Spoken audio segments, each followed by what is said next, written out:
الحمد لله له الخلق والأمر وله النعمة والفضل وله الملك والحمد وله الثناء والمجد وأشهد أن لا إله إلا الله وحده لا شريك له إله الأولين والآخرين وقيوم السماوات والأراضين وخالق الخلق أجمعين وأشهد أن محمدا عبده ورسوله وصفيه وخليله وأمينه على وحيه ومبلغ الناس شرعه أبان المحجة وأوضح السبيل صلى الله عليه وعلى آله وأزواجه وأصحابه وأتباعه وسلم تسليما كثيرا أما بعد. Chers serviteurs d'Allah, craignez Allah d'une véritable crainte comme il vous l'a ordonné. Allah nous dit dans le Coran: ô les croyants, craignez Allah comme il doit être craint et ne mourrez qu'en pleine soumission. Chers musulmans, parmi les bienfaits d'Allah sur nous, le fait qu'il ait fait descendre un livre et a fait de ce livre une législation et un plan à suivre. Sa lecture, la réflexion sur ses versets, sa méditation et sa mise en pratique sont une adoration. Et Allah subhanahu wa ta'ala donne pour cela la plus grande des récompenses. Allah nous dit: nous avons fait descendre un Coran que nous avons fragmenté pour que tu le lises lentement aux gens, et nous l'avons fait descendre graduellement. Nous allons essayer aujourd'hui, par la permission d'Allah, de vivre avec une sourate parmi les sourates du Coran, avec sourate al-Ikhlas. Nous allons essayer d'observer et de méditer ces versets, car il est rapporté dans Sahih al-Bukhari, selon Abu Sa'id al-Khudri radiyallahu anhu. Un homme entendit la nuit quelqu'un réciter Surat al-Ikhlas en la répétant plusieurs fois de suite. Le lendemain matin, cet homme est allé voir le prophète Mohammed alayhi salatu wassalam et l'informa de ce qu'il avait entendu. Il considérait que cette œuvre était minime. Le fait de lire Surat al-Ikhlas en la répétant plusieurs fois, ce n'est pas un acte immense auprès d'Allah. Mais le prophète sallallahu alayhi wa sallam dit alors: par celui qui tient mon âme dans sa main, cette sourate équivaut au tiers du Coran. Pourquoi? Car les versets du Coran sont de trois sortes.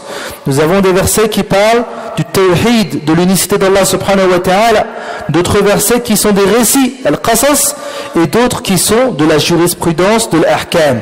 Et cette sourate fait partie de la première sorte, le tawhid, l'unicité d'Allah subhanahu wa ta'ala. Ayyuhal mu'minun, chers croyants, sachez que celui qui aime Surat al-Ikhlas, Allah subhanahu wa ta'ala l'aimera. Il est rapporté dans Sahih al-Bukhari, d'après Aïcha radiyallahu anha, le prophète sallallahu alayhi wa sallam désigna un homme à la tête d'un groupe de combattants. Et donc cet homme, c'était lui, l'amir. Et quand l'homme dirigeait la prière pour ses compagnons, il récitait et terminait toujours sa lecture par la sourate Qul huwallahu ahad. Quand le groupe rentra à Médine, il en informa le prophète Mohammed sallallahu alayhi wa sallam. Et celui-ci leur dit alors: demandez-lui pourquoi il agit ainsi. Donc ils partirent et posèrent la question à cet homme. L'homme dit: c'est parce qu'elle renferme l'attribut du clément. Et j'aime réciter cette sourate. Et le prophète sallallahu alayhi wa sallam, lorsqu'il fait informer de la parole de cet homme, il dit: akhbiruhu anna Allah yuhibbuh. Informez-le que Allah subhanahu wa ta'ala l'aime. Et le prophète sallallahu alayhi wa sallam se faisait lui-même ruqya avec surat al-Ikhlas et al-Mu'awwidhatayn, surat al-Falaq wa surat al-Nas avant de dormir. Dans Sahih al-Bukhari, il est rapporté que Aïcha radiyallahu anha nous dit: chaque nuit, au moment où il se mettait au lit, le prophète sallallahu alayhi wa sallam réunissait ses deux mains et il postillonnait dans ses deux mains et récitait Qul huwallahu ahad et al-Falaq et al-Nas. Puis il passait ses deux mains sur les parties de son corps qu'il pouvait atteindre, en commençant par la tête, le visage et les parties inférieures du corps. Et il faisait cela 3 fois. Aïcha nous dit: mais lorsque le prophète sallallahu alayhi wa sallam est tombé malade, je le faisais à sa place. Chers frères et sœurs, Parmi les bienfaits de Surat al-Ikhlas, elle est source de protection divine pour celui qui la récite le matin et le soir. Il est rapporté dans Sunan Abi Daoud, selon Abdullah ibn Khubayb, le prophète sallallahu alayhi wa sallam lui a dit, récite Qul huwa Allahu ahad et Surat al-Falaq et Surat al-Nas le soir et le matin 3 fois. Elles te suffiront contre toute chose. Et certains compagnons, radiyallahu anhum, invoquaient Allah avec cette sourate. Il est rapporté dans Sunan al-Nasa'i que le prophète sallallahu alayhi wa sallam est entré à la mosquée et il vit un homme à la fin de sa prière en train de faire at-tashahhud en disant « Oh Allah, je te demande, oh Allah, tu es l'unique, le seul à être imploré pour ce que nous désirons, as-samad, celui qui n'a jamais engendré et n'a pas été engendré, lam yalid wa lam yulad, et celui qui n'a pas d'égal, wa lam yakul lahu kufuwan ahad, que tu me pardonnes mes péchés, car tu es le grand pardonneur et le miséricordieux. » Le prophète sallallahu alayhi wa sallam, en entendant ces invocations, il a dit Allah lui a pardonné, Allah lui a pardonné, Allah lui a pardonné. Et celui qui récite Surat al-Ikhlas 10 fois, Allah lui construira un palais au paradis. Si tu récites cette surat 10 fois, Allah subhanahu wa ta'ala te construit un palais au paradis. Le prophète sallallahu alayhi wa sallam a dit quiconque récite Qul huwa Allahu ahad jusqu'à la fin de la sourate 10 fois, un palais lui sera construit au paradis. Chers serviteurs d'Allah, Allah subhanahu wa ta'ala a créé les cieux et la terre et ce qu'ils contiennent pour une juste raison, afin qu'Allah y soit adoré sans associer, et les démons ont égaré certains du but de leur création. Ils les ont égarés jusqu'à ce qu'ils adorent des pierres, d'autres des arbres, d'autres des vaches, d'autres des hommes pieux et autres. Et certains ont même prétendu que Allah subhanahu wa ta'ala a un enfant et une compagne. Allah nous dit dans le Coran, et ils ont dit, le tout miséricordieux s'est attribué un enfant. Vous inventez certes là une chose abominable. Peu s'en faut que les cieux ne s'entrouvent à ces mots, que la terre ne se fende et que les montagnes ne s'écroulent, du fait qu'ils ont attribué un enfant au tout miséricordieux, alors qu'il ne convient nullement au tout miséricordieux d'avoir un enfant. Tous ceux qui sont dans les cieux et sur la terre se rendront auprès du tout miséricordieux en serviteurs. Il les a certes dénombrés et bien comptés, et au jour de la résurrection, chacun d'eux se tiendra seul auprès de lui. Donc dans Surat al-Ikhlas, on peut lire Lam yalid wa lam yulad. Il n'a pas engendré ni n'a été engendré. Et Allah subhanahu wa ta'ala considère cette parole telle une insulte que personne n'a jamais proférée. Et Allah met en garde contre cette grave parole en disant, et pour avertir ceux qui disent Allah s'est attribué un enfant, ni eux ni leurs ancêtres n'en savent rien. Quelle monstrueuse parole que celle qui sort de leur bouche, ce qu'ils disent n'est qu'un mensonge. Et Isa, lui-même, le fils de Maryam, a parlé dès le berceau en disant, je suis vraiment le serviteur d'Allah. Il m'a donné le livre et m'a désigné prophète. Où que je sois, il m'a rendu béni et il m'a recommandé, tant que je vivrai, la prière et la zakat et la bonté envers ma mère, et ne m'a fait ni violent ni malheureux, et que la paix soit sur moi le jour où je naquis, le jour où je mourrai et le jour où je serai ressuscité vivant. Tel est Isa, fils de Maryam, parole de vérité dont il doute. Allah subhanahu wa ta'ala a créé Isa d'une mère sans père. Mais ce n'est pas la première fois. Allah a déjà créé précédemment Hawa de la côte de Adam alayhi salam. Et il a créé Adam alayhi salam de terre sans père ni mère. Donc le miracle est encore plus grand. Allah nous dit dans le Coran, pour Allah, Isa est comme Adam qu'il a créé de poussière, puis il a dit Kun, soit, et il fut. La vérité vient de ton Seigneur, ne sois donc pas du nombre des sceptiques. Barakallahu li wa lakum fil Qur'an al-azim. Chers musulmans, Allah subhanahu wa ta'ala, dans le Coran, a innocenté son prophète Isa alayhi salam de ce qui lui a été attribué. Allah nous dit, rappelle-toi le moment où Allah dira, ô Isa fils de Maryam, est-ce toi qui as dit aux gens, prenez-moi ainsi que ma mère pour deux divinités en dehors d'Allah. Il dira, Subhanak, gloire et pureté à toi, il ne m'appartient pas de déclarer ce que je n'ai pas le droit de dire. Si je l'avais dit, tu l'aurais su certes. Tu sais ce qu'il y a en moi et je ne sais pas ce qu'il y a en toi. Tu es en vérité le grand connaisseur de tout ce qui est inconnu. Je ne leur ai dit que ce que tu m'avais commandé, à savoir adorer Allah, mon Seigneur et votre Seigneur, et je fus témoin contre eux aussi longtemps que je fus parmi eux. Puis, quand tu m'as rappelé, c'est toi qui fus leur observateur attentif, et tu es témoin de toutes choses. Si tu les châties, ils sont tes serviteurs, et si tu leur pardonnes, c'est toi le puissant, le sage.